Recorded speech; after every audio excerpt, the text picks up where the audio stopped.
நமச்சிவாய. பிள்ளையார்பட்டி ஸ்ரீ கற்பக பிள்ளையாரை வணங்குகிறேன். ஆதித்யாய சோமாய மங்களாய புதாயச குரு சுக்கிர சனி பெயர்ச்ச ராகுவே கேதுவே நமோ நமக. நமது வாழ்க வளமுடன் யூடியூப் சேனல் நேயர்கள் அனைவருக்கும் அஸ்ட்ரோ டிஎஸ் மோகன் ராவின் அன்பான வணக்கம், வாழ்த்துக்கள். நாம் இந்த வீடியோவில் என்ன பார்க்க போகிறோம்னா, மே மாத பலன்கள் பார்க்க போகிறோம். மே மாத பலன்கள் பார்க்க போகிறோம். இப்போ இந்த மே மாதத்தில் கிரகங்கள் எங்கே இருக்குது அப்படிங்கிறத நீங்கள் பார்த்துக்கணும். மேச ராசியில் சுக்கிரனும் புதனும் இருக்கிறாங்க. ரெண்டு பேருமே ஒரு சுப கிரகம் மேச ராசியில் இருக்கிறாங்க. இரண்டாம் இடத்துல, அதாவது காலபுருஷனுக்கு ரெண்டாம் இடத்துல ரிஷப வீட்டில் குரு பகவானும் சூரிய பகவானும் இருக்கிறாங்க. கேது பகவான் கன்னி வீட்டில் இருக்கார். சனி பகவான் எப்பவும் போல் கும்பம் வீட்டில் பயணம் பண்ணிகிட்டு இருக்கார். செவ்வாய் பகவானும் ராகு மீன வீட்டில் இருக்காங்க. இதில் மெயினாக நீங்கள் பார்க்க வேண்டியது என்னென்னா, மே மாதம் 1ஆம் தேதி மேச வீட்டில் இருக்கிற குரு ரிஷப வீட்டுக்கு வந்துடுவார். அதான் குரு பெயர்ச்சி. வருடத்திற்கு ஒரு முறை நடக்கிற பெயர்ச்சி குரு பெயர்ச்சி. மே மாதம் 1ஆம் தேதி மாலை 5:15 மணிக்கு மேச வீட்டிலிருந்து ரிஷப வீட்டுக்கு குரு பயிற்சி ஆகிறாரு. அடுத்து பார்த்தீங்கன்னா 7ஆம் தேதி, அதாவது மே மாதம் 7ஆம் தேதி மீன வீட்டில் இருக்க புத பகவான் மேச வீட்டுக்கு வந்துடுவார். நான் மேச வீட்டுக்கு வந்ததாக போட்டிருக்கேன். அடுத்து பார்த்தீங்கன்னா 14ஆம் தேதி மேச வீட்டில் இருக்க சூரியன் ரிஷப வீட்டுக்கு வந்துடுவார். 14ஆம் தேதி இந்த மாதம் மேச வீட்டிலேருந்து சூரியனும் ரிஷப வீட்டுக்கு வந்துடுவார். ஆனால் நான் ரிஷப வீட்டில் தான் போட்டிருக்கேன். ஏன்னா நம்மளுடைய எண்ணங்கள் எல்லாமே, எதிர்பார்ப்பு, சிந்தனை எல்லாமே வரக்கூடியதை நோக்கியே இருக்கணும், எதிர்காலத்தை நோக்கியே இருக்கணும். அதனால் போட்டிருக்கேன். அடுத்து பார்த்தீங்கன்னா சுக்கிரன் 19ஆம் தேதி மேச வீட்டுக்கு வந்துடுவார். மீன வீட்டிலேருந்து மேச வீட்டுக்கு வந்துடுவார். இதில் இந்த மாதத்தில் என்ன சிறப்பு அப்படின்னு பார்த்தீங்கன்னா, மே 1ஆம் தேதி நான் சொன்ன மாதிரி குரு பயிற்சி. உங்கள் எல்லாருக்கும் 12 ராசியில் பிறந்த 27 நட்சத்திரத்தில் பிறந்த உங்கள் எல்லாருக்கும் என்னுடைய அன்பான பணிவான வாழ்த்துக்கள். நான் வணங்கும் அந்த பிள்ளையார்பட்டி கற்பக விநாயகர், அண்ணாமலையார் உண்ணாமலை தாய், நான் வணங்கும் என் குலதெய்வம் முத்துமாரியம்மன், நான் நித்தம் வணங்கி வேண்டி நிற்கும் குமரமலையான், என் தாய் தந்தையர் அனைவரையும் வணங்கி வேண்டி உங்களுக்கு என்னுடைய குரு பயிற்சி வாழ்த்துக்களை என் குடும்பத்தில் சார்பாக தெரிவிச்சுக்கிறேன். அடுத்து பார்த்திங்கன்னா மே மாதம் 1ஆம் தேதி தொழிலாளர் தினம். நாடு முழுவதும் இருக்கின்ற தொழிலாளர்களுக்கு நம்மளுடைய யூடியூப் சேனல் சார்பாக அன்பான பிரகாசமான வாழ்க்கை அமைய தொழிலாளர் தின வாழ்த்துக்களையும் தெரிவிச்சுக்கிறோம். இப்போ நேயர்கள் நீங்கள் என்ன பண்ணுறீங்கன்னா, இப்போ தான் முத நம்ம சேனலை பார்க்குறீங்கன்னா லைக் பண்ணுங்கள், சப்ஸ்கிரைப் பண்ணிக்கோங்க, பக்கத்தில் இருக்கிற பெல் பட்டனை அமைக்கிக்கோங்க. அப்போ தான் நான் போடுற வீடியோ உடனே உங்களுக்கு கிடைக்கும். அது மட்டும் இல்லை, நிறைய நேயர்கள் நிகழ்ச்சியை பார்த்துட்டு வாழ்த்து சொல்கிறீங்க.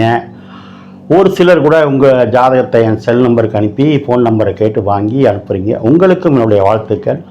இன்றைய நாள் முதல், இந்த நேரம் முதல் இந்த நிகழ்ச்சியை பார்க்கக்கூடிய அத்தனை தரப்பு மக்களுக்கும் வாழ்த்துக்கள். வணக்கம். ஓம் நமச்சிவாய.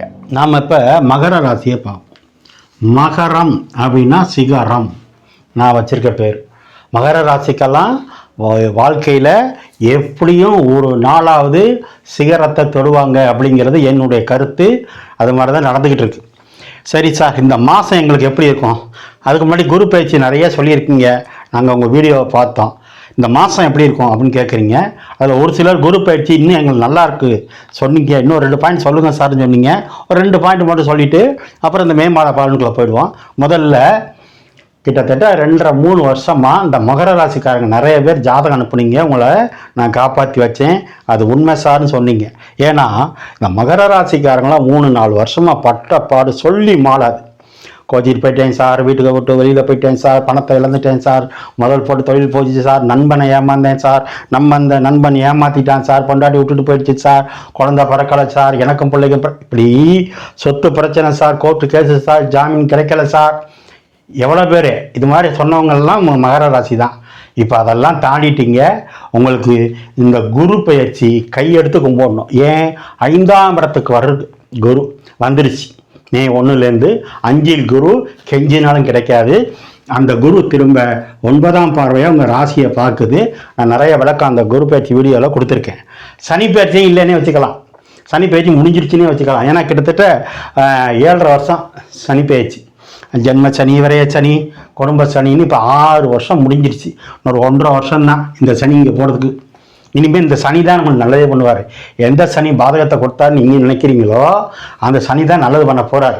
நான் ஏற்கனவே சொல்லியிருக்கேன், கும்ப வீட்டில் இருக்க சனி பகவான் மீன வீட்டுக்கு போகிறதுக்குள்ள கணிசமான தொகையை கொடுப்பார், அல்லது குடும்ப வாழ்க்கையை கொடுப்பார், அல்லது அரசியலில் உயர் பதவியை கொடுப்பார், அல்லது அரசாங்கத்தில் உயர் பதவியை கொடுப்பார். 3ஆம் இடமும் 12ஆம் இடமும் குருவாக வர்றதுனால ஓட்டுநர்கள் அனைவருக்கும் மிக சிறப்பான குரு பயிற்சி. இப்படி நிறைய சொல்லிகிட்டே போகலாம்.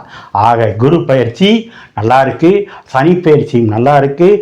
இனிமேல் நீங்கள் எடுத்து வைக்கிற உங்கள் வயசுக்கு தகுந்த மாதிரி எடுத்து வைக்கிற ஒவ்வொரு அடியும் வெற்றிப்படியே சிகரமே. சரி, இந்த மாதம் என்ன சார் அப்படின்னா, இந்த குருவும் சூரியனும் உங்களுக்கு 11ஆம் இடத்தை பார்க்குறாங்க. 11 அப்படின்னா லாபம், 11ன்னா அதிர்ஷ்டத்துக்கு மேலே அதிர்ஷ்டம், 11ன்னா பிஹெச்டி உயர்கல்வி, 11ன்னா உங்கள் அண்ணன் அக்கா, இது எல்லாத்தையும் இந்த குருவும் சூரியனும் பார்க்குது. அப்போ உங்களுக்கு லாபம் தானே. குரு 11ஆம் இடத்தையும் பார்க்குது, உங்கள் ராசியையும் பார்க்குது. 3ஆம் இடம் தான் உங்கள் தம்பி.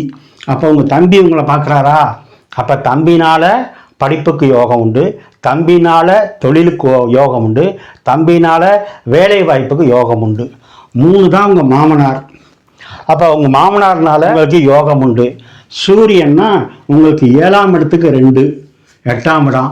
மனைவியினுடைய வருமானத்தினால உங்களுக்கு லாபம் உண்டு, மனைவியினுடைய குடும்பத்தினால உங்களுக்கு லாபம் உண்டு.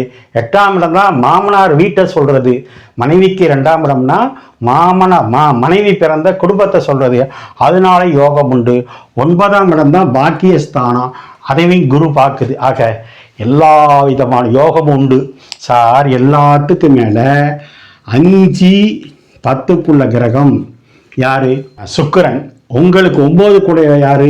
புதன். 10 கூட யாரு? சுக்கிரன். இப்போ 9, 10 சுக்கிரனும் புதனும் சேர்ந்து தர்ம கர்மாதிபதி யோகம் இந்த மாதம் கிடைக்குது. அது எந்த இடத்துக்கு கிடைக்குது? தொழில் ஸ்தானத்துக்கே கிடைக்குது.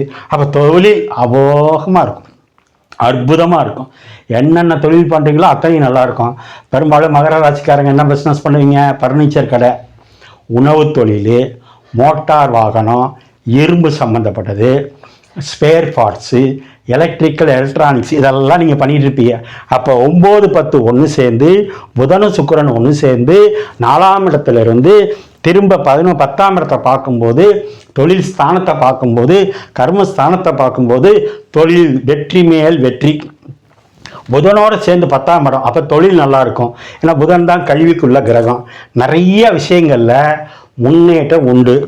7ஆம் இடம் உங்கள் மனைவி, அது ராசியிலே இருக்குது, அதுக்கு 2ல் சனி. அப்போ மனைவிக்கு ஒரு வகையில் 7.5 சனி முடிய போகுதுன்னு சொல்லலாம், உங்களுக்கும் முடிய போகுதுன்னு சொல்லலாம். இந்த குரு பயிற்சியும் நல்லா இருக்குது, சனி பயிற்சி நல்லா இருக்குது. 3ஆம் இடத்துல செவ்வாய் மறைகிறது, அதை விட சிறப்பு. ஏன்னா பாதகாதிபதியாக இருந்து 3ல் மறையலாம். அப்போ அண்ணன் தம்பிக்குள்ளே இருந்த சின்ன சின்ன மன வருத்தங்கள் மாறும், குறையும், நல்லா இருப்பீங்க. செவ்வாய் குரு வீட்டில் இருக்கிறதுனால அழகு வச்ச வீட்டு பத்திரத்தை திருப்பலாம், அல்லது புதிய சொத்து வாங்கலாம். இந்த மாதம் முழுவதுமே மே மாதத்துலேருந்து அடுத்த குரு பயிற்சி முடிகிறதுக்குள்ள எப்படி சனி பயிற்சிக்கு சொன்னனோ, இந்த குருனால் மிகப்பெரிய மாற்றத்தை, உயரத்தை, சிகரத்தை நீங்கள் தொடுவீங்க. இது நடக்கும். நீங்கள் வழிபட வேண்டியது மகாலட்சுமி வழிபாடு, பெருமாள் வழிபாடு. மகாலட்சுமினா கோயிலில் இருக்க மகாலட்சுமி மட்டும் இல்லை, உங்களுக்கு 7ஆம் இடமா சந்திரனும் 8ஆம் இடமா மாங்கல்யம் தாம்பத்தியத்தை சொல்கிற சூரியனும் வர்றதுனால உங்கள் வீட்டுக்கு வந்த பெண்ணையே மகாலட்சுமியாக நினச்சி அவங்களுக்கு தேவைகளை பூர்த்தி செய்யுங்க. கணவனாக இருந்தால் மனைவியை, பெண்ணாக இருந்தால் கணவனே கண்கண்ட தெய்வம் நினச்சி வாழ்ந்தீங்கன்னா இந்த ஆண்டு முழுவதும் குரு பயிற்சியும் நல்லா இருக்குது. இந்த ஆண்டு மே மாதம் துவக்கமும் நல்லா இருக்குது. மகர ராசிக்காரங்க 18ஆம் தேதியும் 19ஆம் தேதியும் உங்களுக்கு சந்திராஷ்டமம் இருக்குது. அந்த நாட்களில் 2 நாட்களில் கொஞ்சம் கவனமாக இருக்கிறது, எச்சரிக்கையாக இருக்கிறது, பணங்காசு விஷயம், வண்டி வாகனம் கவனமாக இருக்கிறது நல்லது. ஓம் நமச்சிவாய.